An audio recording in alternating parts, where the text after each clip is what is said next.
Early physics lessons typically treat light as a series of rays moving in perfectly straight lines.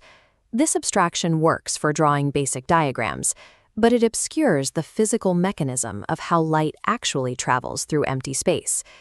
To observe the actual mechanics of a wave, imagine a water droplet hitting a perfectly calm pool.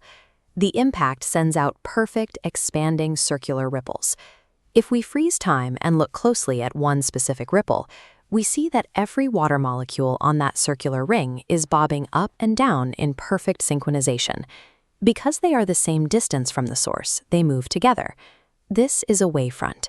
Physically, it is a surface of constant phase, a locus of points where every part of the wave is doing the exact same thing at the exact same time.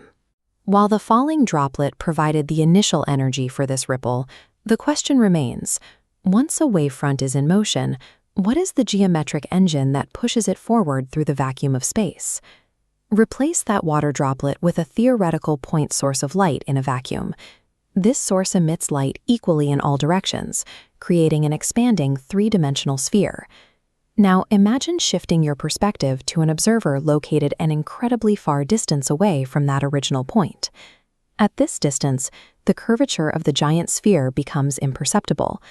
To the observer, a small section of the wave appears completely flat. This flat, advancing wall of light is a plane wave. In a plane wave, the surfaces of constant phase are parallel planes moving in a single direction.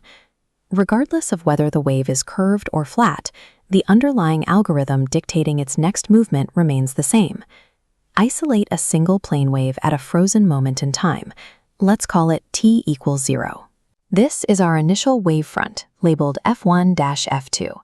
Christian Huygens proposed a rule for predicting the wave's path in 1678. He argued that every single microscopic point on this wavefront instantly becomes its own independent light source. These points emit their own tiny, expanding spheres of light, known as secondary wavelets. After a specific time, t, these secondary wavelets expand at the speed of the wave, v.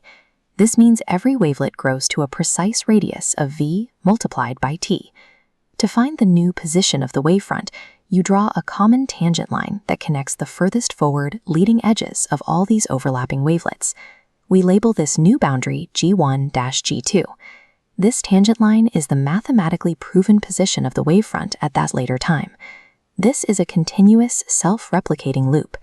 The new wavefront instantly generates new wavelets, pushing light forward step by step. The wave acts as its own engine. However, this diagram contains a logical flaw.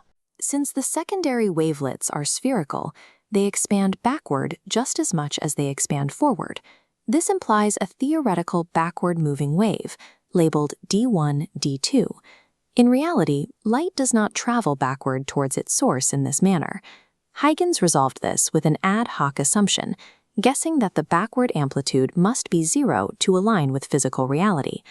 While he lacked a formal proof, modern mathematics eventually confirmed his guess was correct. This self-generating wave model challenged the dominant belief of the 17th century, Isaac Newton's theory that light consisted of fast-moving particles. Looking at the continuous progression of this model reveals its predictive power. This exact geometric algorithm provides the proof for the laws of reflection, the bending of light in refraction, and complex patterns seen in diffraction. These simple textbook illustrations provide the blueprints for a self-generating mathematical engine, the mechanism driving the universe's fastest phenomenon.